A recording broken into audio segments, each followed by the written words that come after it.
He has gone. What a career Zlatan Ibrahimovic had. The memories, the charisma, and the character he had. In times when football means more than just a game and turns into a real passion, Zlatan Ibrahimovic shines like a superstar. People love him not only for his skills on the football field, but also for his strong personality off it. But let's ask, how good was he really? Does all the praise he gets make sense? Honestly, Zlatan doesn't worry about that because he's always himself. However, let's take a closer look at the story of Zlatan Ibrahimovic, his best years, and what he leaves behind as his legacy. A challenging start. Similar to many successful figures in the sports world, Zlatan had a challenging childhood. He was born to a Bosnian father and a Croatian mother, both living in Sweden. Their divorce, when he was only 2 years old, marked the start of a less than ideal upbringing for Zlatan. This had a profound impact on Zlatan. He struggled with weight loss and became extremely thin as a result of his parents' divorce and his father's absence. He experienced a significant loss of subcutaneous fat and muscle mass throughout his body. It took quite some time for Zlatan to adjust to life in a single-parent family. His complete recovery happened when he had the opportunity to reconnect with his father, whom he cherished more than his mother. There are sad stories about Zlatan's father. Once, when they had limited funds, Sefik Ibrahimovic managed to purchase an IKEA bed for Zlatan, but they couldn't afford the delivery fees.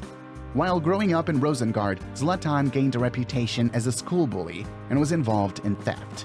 However, he remained determined because he could sense the beginnings of his football career taking shape. The start of something big.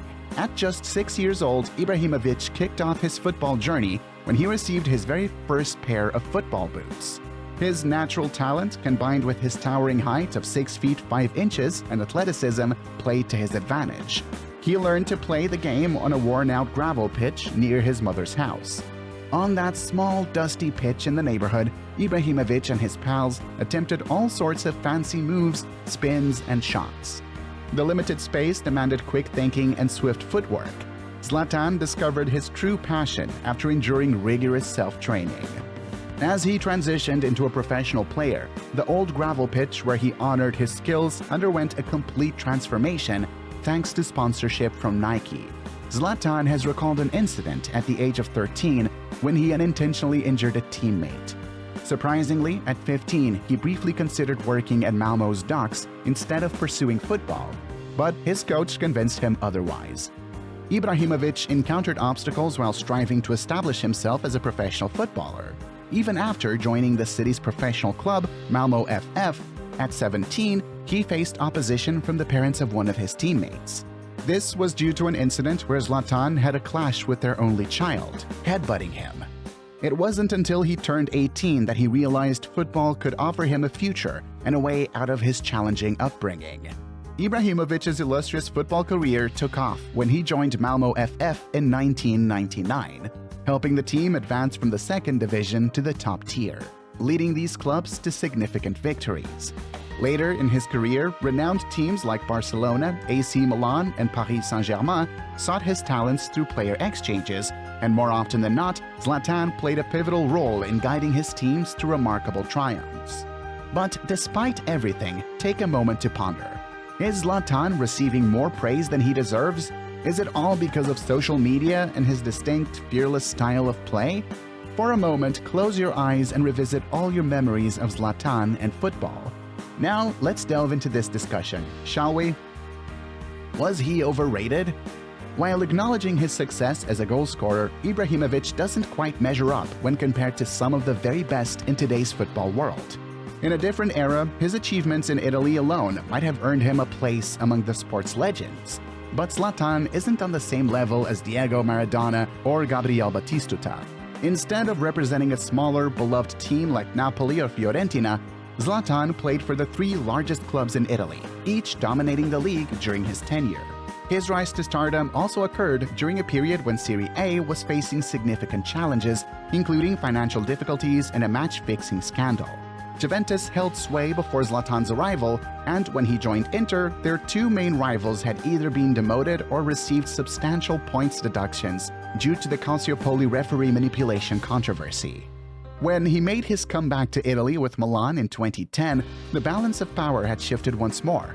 AC Milan were on the rise under the guidance of Massimiliano Allegri, who was quickly gaining recognition as Serie A's top manager. Meanwhile, Inter Milan was experiencing a significant decline after José Mourinho's departure. Despite all the goals, Serie A titles, and the numerous magical moments that earned Zlatan the nickname Ibracadabra, Italian football had noticeably changed from its peak in the 1990s. This was particularly evident in European competitions. Over 5 consecutive seasons, initially with Juventus and later with Inter, Zlatan's performances in the Champions League left much to be desired, as he scored just 9 goals in 41 games during that period. In an era when the Premier League dominated European competitions, it was significant that Zlatan, the man who once famously told Arsene Wenger that he doesn't do auditions, struggled against English opponents. In 4 of those 5 seasons, when his team won the Scudetto, Zlatan's employers were eliminated from the Champions League by English opponents, including losses to Arsenal, Manchester United, and Liverpool. During this period, the Swede went 450 minutes in the knockout stages without finding the net. Despite being a talented footballer, Ibra's reputation as a consistent winner was always somewhat lacking. He never managed to secure a Champions League victory and couldn't lead Sweden to success in major tournaments. During the years 2002 to 2006, they didn't progress beyond the first knockout stage in 3 tournaments. And in Euro 2008 and 20, so evident during his time with Milan and Paris Saint-Germain, 2 clubs where he excelled domestically but faced significant underachievement on the European stage. Over 6 seasons, he never progressed beyond the Champions League quarterfinals and was eliminated by English clubs on 3 occasions. It's not that Ibrahimovic struggled to perform in Europe. There's also evidence to suggest that teams often thrived when his significant ego was absent. After transferring Zlatan to Barcelona, the reigning Champions League champions, in 2009, as part of a deal that brought Samuel Eto'o and Diego Milito to Inter Milan, the Italian club went on to win Europe's top trophy. Their new arrivals played crucial roles by scoring vital goals at pivotal moments. On the contrary, Ibrahimovic faced a frustrating time at Barcelona.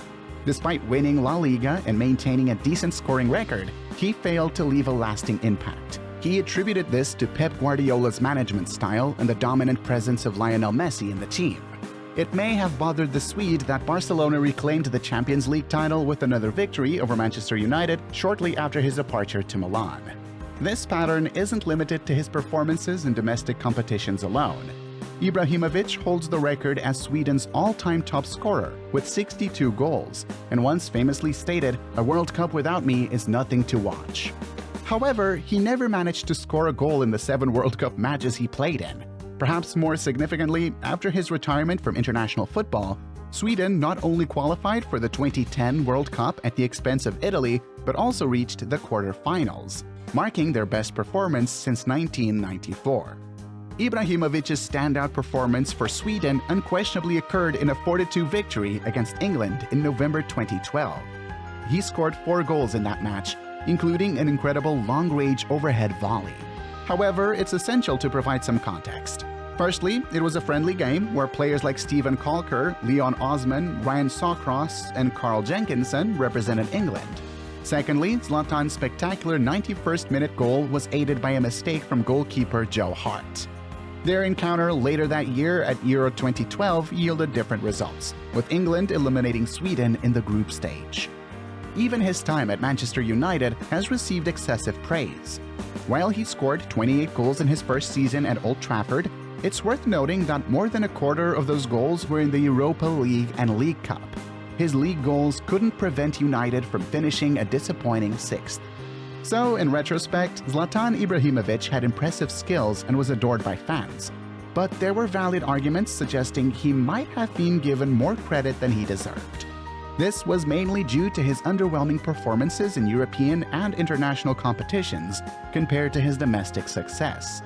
Nevertheless, it's essential to acknowledge that Ibrahimovic's magnetic personality and remarkable achievements solidified his place as a distinct and enduring figure in the football world, regardless of the ongoing discussions about his level of recognition. What are your thoughts on this? Do let me know your thoughts in the comments below. If you liked the video, do subscribe to the channel for more updates.